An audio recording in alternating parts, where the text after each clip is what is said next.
बिस्मिल्लाहिर्रहमानिर्रहीम। अस्सलाम वालेकुम नाज़रीन इकराम, मैं हूं आपकी मेज़बान डॉक्टर मुक़द्दस मलिक, आपके अपने प्रोग्राम आपकी बात आपके साथ में।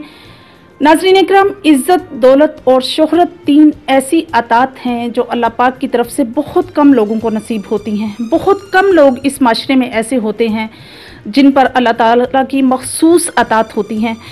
सर्विस ऑफ ह्यूमैनिटी और डोनर होना, सोशलिज़म होना या सोशलिस्ट होना, सर ऐसे पैशंस हैं जो अल्लाह पाक की तरफ से इंसान के दिल में आकर्ष होते हैं और अल्लाह पाक ही ऐसे लोगों के दिल में डालता है और वो समाजी या वेलफेयर बनते हैं।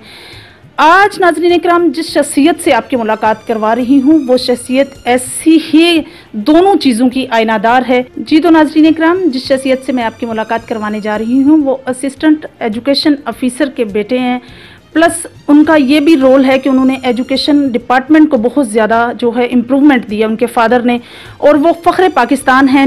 नदीम डार साहब हैं, डिस्ट्रिक्ट प्रेसिडेंट इंसाफ वेलफेयर विंग गुजरात हैं और डार ग्रुप ऑफ कंपनीज़ के सीईओ भी हैं। और वेलफेयर के हवाले से अगर बात की जाए तो उनकी वेलफेयर जो है पूरे गुजरात में बहुत फेमस है। बहुत लोग उनकी वेलफेयर को जो है याद करते हैं और बहुत अच्छे तरीके से वो अपने इलाके में वेलफेयर करते हैं, लोगों की मदद करते हैं, समाजी शख्सियत हैं। अस्सलाम वालेकुम जी। वालेकुम अस्सलाम जी। कैसे मिजाज हैं सर? जी अल्लाह का शुक्र है और मैं आपका मशकूर हूँ कि आपने मुझे आज मुंतखब किया इंटरव्यू के लिए। और आपका प्रोग्राम मैं कोरिया से फॉलो कर रहा हूँ और बहुत अच्छे प्रोग्राम आपके होते हैं। Thank you so much sir, thank you. अच्छा सर, सबसे पहला मेरा आपसे सवाल ये है कि आपका बचपन कहाँ गुजरा, जवानी आपकी कैसी बीती, प्लस आप कोरिया कैसे सेटल हुए, किस तरह से कोरिया गए और कोरिया में आपने किस तरह से जो है ग्रुप ऑफ कंपनीज किस तरह बनाई? जी मेरा बचपन जो है वो तो सराय आलमगीर शहर में ही गुजरा। जी जी। तो वालिद साहब एजुकेशन ऑफिसर थे, तो बड़े उनका एक ऐसा सिलसिला था कि वो बहुत ईमानदारी से अपने फ़राइज़ अंजाम देते थे।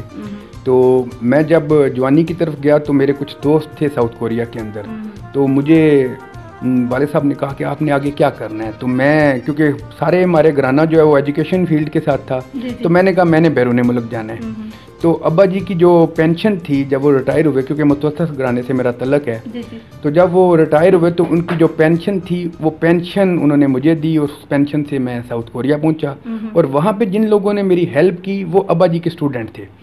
तो अल्लाह ने खुश रखे, उन्होंने मेरा हाथ पकड़ा, उन्होंने मुझे वहाँ पे काम के लिए मुझे जो मसाइल थे वो मेरे हल किए। तो कुछ अरसे के बाद मेरे दिल में कुछ मेरे अंदर था कि मैंने कुछ करना है। तो कुछ थोड़े से अरसे के बाद ही मैंने एक फ़ैसला लिया कि मैंने कुछ आगे जाना है। ये फैक्ट्री की लाइफ और ये दूसरे मसाइल मेरे लिए ऐसे नहीं है। तो फिर मैंने फैक्ट्री को छोड़ा और आहिस्ता आहिस्ता मैं कोरिया के अंदर बहुत से एक्सपीरियंस लिए और फिर मैं आहिस्ता आहिस्ता बिज़नेस में आया। उसमें मैंने बड़ी तगोदो की और मेरे कभी भी नाकामी का मुंह देखना नहीं पड़ा, क्योंकि मेरा जो अंदाज था काम करने का वो सिर्फ और सिर्फ मेहनत के ऊपर यकीन था और ईमानदारी के साथ काम करना। तो उस ईमानदारी और मेहनत ने मुझे आगे बढ़ने में मुझे बड़ी आसानी दी। तो फिर आहिस्ता आहिस्ता मैंने पहले अपनी एक कंपनी बनाई डार इंटरनेशनल के नाम से, फिर मैंने डार इंटरप्राइज बनाई, उसके बाद मैं डार आयशा मोटर की तरफ चला गया, फिर डार हिना मोटर्स बनाई और फिर मैं बैरून मुल्क, फिर मैंने कोरिया से पाँव बाहर निकाला और मैंने कंबोडिया, दुबई और जॉर्जिया और डिफरेंट कंट्रीज़ में मैंने अपने ऑफिस बनाए और मैंने गाड़ियाँ एक्सपोर्ट की। पहले मैंने मुख्तलिफ काम किए, लेकिन अब मैं कोई 15 साल से जो है गाड़ियों की फील्ड में हूँ। तो अल्लाह ताला ने बड़ी कामयाबी दी और मैंने 2 दफ़ा प्रेसिडेंट अवार्ड लिया है, 2006 में और 2011 में। तो इस तरह बिज़नेस में मैं इन हुआ। माशाल्लाह से आप फ़ख्र पाकिस्तान हैं जी, हमारे लिए आपने 2 टाइम सदारती अवार्ड से आपको नवाजा गया वहाँ के। सर आप मुझे ये बताइए कि आपने किस तरह से बिज़नेस को किस तरह से सेटलमेंट दी कि आपको अवार्ड मिला? कोरिया के अंदर ऐसा होता है कि ये बिजनेसमैन को जो है थोड़ी सी अहमियत देती है गवर्नमेंट। तो उन्होंने एक टारगेट दिया होता है कि आप इतने लाख डॉलर तक आपने अगर एक्सपोर्ट की अपनी कंपनी के नाम से, तो फिर आपको 1 साल के अंदर आपने अगर वो टारगेट अचीव किया तो आप प्रेसिडेंट अवार्ड के लायक बन जाते हैं। तो मैंने एक दफ़ा किया, तो दूसरी दफ़ा जब होता है तो फिर उनका टारगेट डबल हो जाता है किस्म का। तो दूसरी दफ़ा फिर मैंने 3 साल के अरसे के बाद, कुछ अरसे बाद मैंने फिर दोबारा लिया।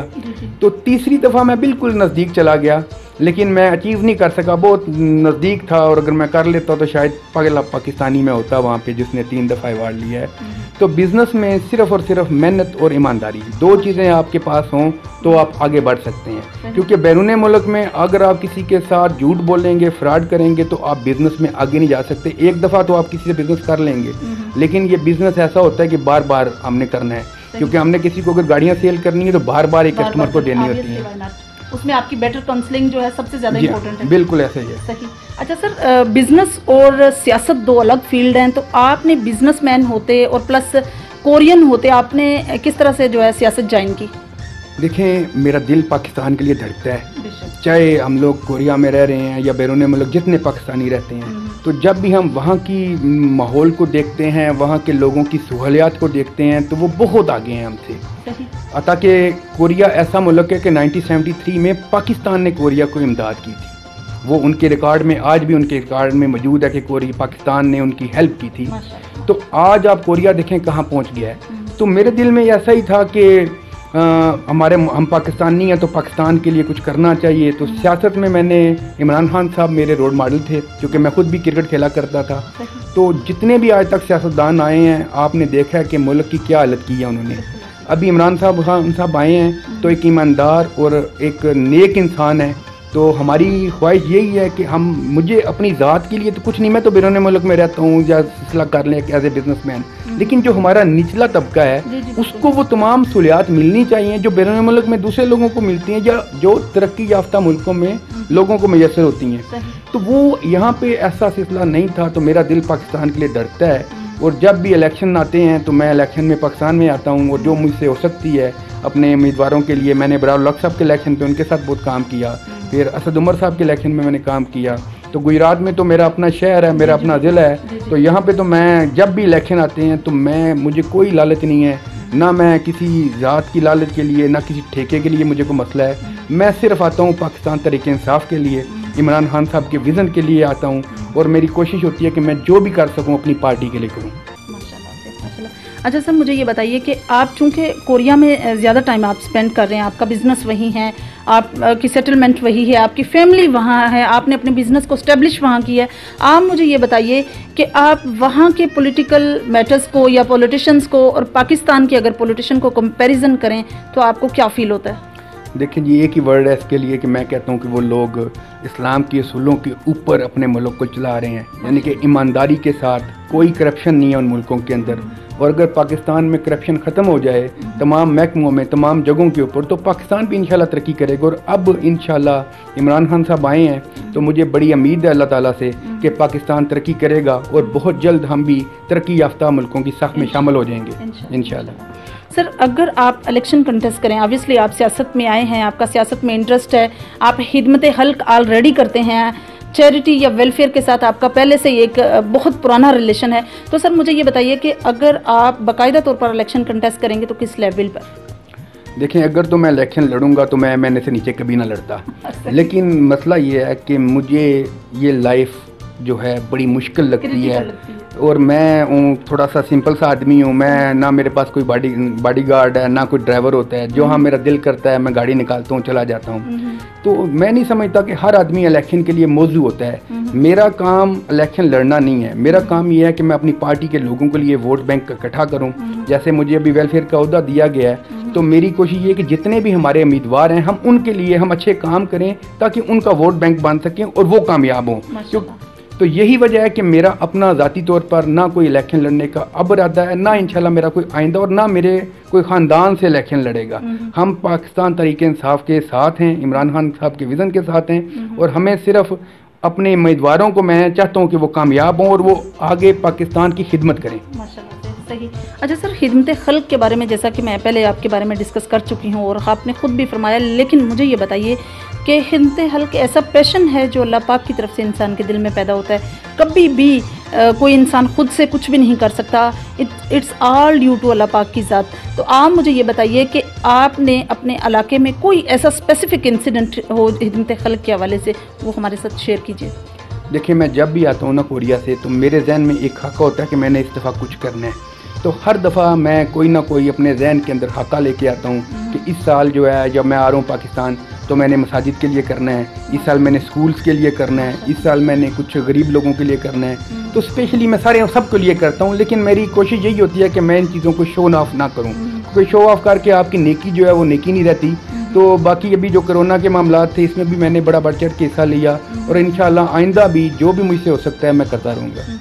सर बेसिक राइट्स हैं, हेल्थ और एजुकेशन।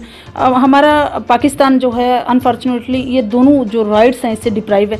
आप मुझे ये बताइए, अगर आप इलेक्शन कंटेस्ट करते हैं, आप विन कर जाते हैं इंशाल्लाह ताला, तो आप हमारे मुल्क को, स्पेशली हमारे डिस्ट्रिक्ट को किस तरह से चेंज देखना चाहते हैं?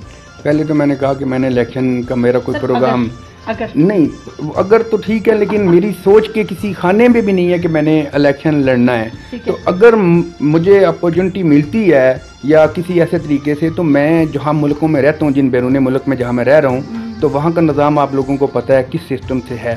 तो हमने अगर कोशिश करनी है तो हमने उस निज़ाम को देखना है कि वहाँ पे चाहे कोई गरीब का बच्चा है या मिनिस्टर का बच्चा है, वो भी एक ही स्कूल में पढ़ रहा है। हेल्थ के लिए भी अगर हॉस्पिटल में, तो वो उसी लाइन में खड़ा है जिसमें मिनिस्टर का बेटा खड़ा है या प्रेसिडेंट का बेटा खड़ा है। तो वो निज़ाम मैं चाहूँगा कि इक्वलिटी यहाँ पे भी आए। सर ऐसा कौन सा तरीकाकार अपनाए हमारी गवर्नमेंट और हमारे लोग कि इसमें से करप्शन जो है वो ख़त्म हो जाए, ब्लैक मार्केटिंग ख़त्म हो जाए, होर्डिंग ख़त्म हो जाए। स्पेशली मैं ये डिस्कस करूँगी कि नेपोटिज्म और जोबरी ख़त्म हो, क्योंकि सर हमारे इलाके में काफ़ी एबिलिटी है, काफ़ी लोग जो हैं वो बहुत टैलेंट रखते हैं, लेकिन उनको मौका नहीं दिया जाता because of due to you know very well nepotism. देखिए जी, इसमें नौजवानों को आगे आना चाहिए और ईमानदार लोग आगे आएँ। इमरान खान साहब को भी चाहिए कि ईमानदार लोगों की टीम और जो अच्छे लोग हैं वो आगे आएँ। जहाँ तक करप्शन का तल्लक है, जब तक इस मुल्क से करप्शन ख़त्म नहीं हो जाएगी तो आप कभी भी कामयाब नहीं होगे। मैंने पिछले दिनों में कुछ कोशिश की कि कोरिया से कुछ इंपोर्ट करके यहाँ बिज़नेस करूँ, लेकिन अनफॉर्चुनेटली मुझे जो महसूस हुआ कि यहाँ स्मगलिंग बहुत ज़्यादा है। देखिए, जब तक गवर्नमेंट के पास टैक्स कलेक्ट नहीं होगा तो मुल्क कैसे आगे बढ़ेगा? क्या साउथ कोरिया या इंग्लैंड या अमेरिका में कहीं से स्मगलिंग होती है? कहीं से नहीं होगी। तो यही है कि ईमानदार लोग आगे आएँ, जैसे असिस्टेंट कमिश्नर्स हैं, डीसी साहब हैं या डीपीओ साहब हैं, एसएचओ साहब हैं। ये 4-5 सीट्स ऐसी हैं मेरे हिसाब से कि यहाँ पे अगर ईमानदार लोग आगे आएँ और वो फिर नीचे वाली करप्शन को खुद कंट्रोल कर सकते हैं। सही बात है, तो बहुत कुछ चेंज हो सकता है। सर हर इंसान की लाइफ की कुछ ऐसी अचीवमेंट होती हैं जिनको वो प्राउडेस्ट अचीवमेंट कहता है। सर आपकी लाइफ की कौन सी अचीवमेंट है जिनको आप अपनी ज़िंदगी में जो है प्राउडेस्ट अचीवमेंट कहेंगे? देखिए, मैं अपने आप को अभी तक तो मैं नहीं समझता कि मैं कोई कामयाब बन गया हूँ या कामयाब होना है। तो अभी भी मैं अपनी मेहनत के ऊपर यकीन और मैं अभी भी अपने सिलसिला कर रहा हूँ। लेकिन मेरे लिए सबसे फ़ख्र की बात ये थी कि जब मुझे अवार्ड दिया गया तो वो मेरी ज़ात के लिए अवार्ड नहीं था, वो तमाम पाकिस्तानियों के लिए वहाँ पे अवार्ड था। तो वो मेरे लिए ऐसा मौका था कि जिस पे मुझे फ़ख्र है। सर पाकिस्तान में जैसे बहुत नौजवान तबके की आपने बात की, तो बहुत नौजवान तबका जो है वो अनएम्प्लॉयमेंट का शिकार है, कुछ काफ़ी लोग घरेलू मसाइल में गिरे हुए हैं। तो सर ऐसा आप माशाल्लाह एक कामयाब बिजनेसमैन है, लोगों को क्या कंसल्ट करेंगे, क्या मशवरा देंगे जिससे वो अपने आप को चेंज कर सकते हैं? देखिए, मैं तो बिजनेसमैन हूँ और मैं बैरून मुल्क में रहता हूँ। तो मैं ये कहता हूँ कि अगर साउथ कोरिया में बिजनेसमैन, जापान और दूसरे मुल्कों के मेरे पाकिस्तानी भाई बहुत कामयाब हैं, मेरे अलावा भी बहुत सारी दुनिया वहाँ बस रही है और बहुत ज़्यादा ऊपर हैं, वो बहुत ज़्यादा कामयाब हैं।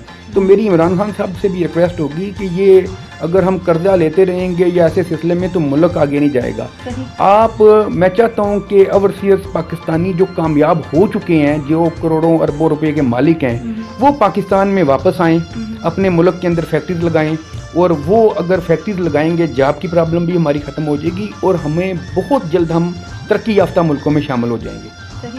सर खेल को फ़रोग देने के लिए अगर हम अपनी लाइफ में खेल को इम्पोर्टेंस दें, जैसा कि आप माशाल्लाह से ख़ुद भी प्लेयर रहे हैं, तो आप मुझे ये बताइए कि कौन सा तरीका ऐसा होना चाहिए जिससे हम अपने माशरे की यूथ को सुधारने के लिए, जैसे कि अभी आपने बात स्मगलिंग की तो सबसे ज़्यादा जो है वो एडिक्शन चीज़ों की स्मगलिंग होती है, हमारे जो आउटसाइड पर जाती हैं और फॉरनर उसको परचेज़ करते हैं। तो सर कौन सा ऐसा तरीकाकार अपनाया जाए जिससे ये ख़त्म हो सके? देखें जी, बड़ा आसान तरीका है। अगर कोई भी चीज़ इंपोर्ट होती है तो उसके ऊपर एक स्टिकर लगना चाहिए, जैसे बैरून मुल्क में कोई चीज़ होती है। यहाँ आप किसी भी दुकान पे चली जाएं, कहीं पे भी चली जाएं, कोई स्टिकर नहीं होता कि ये कब इंपोर्ट हुई है, इसकी एक्सपायर डेट क्या है।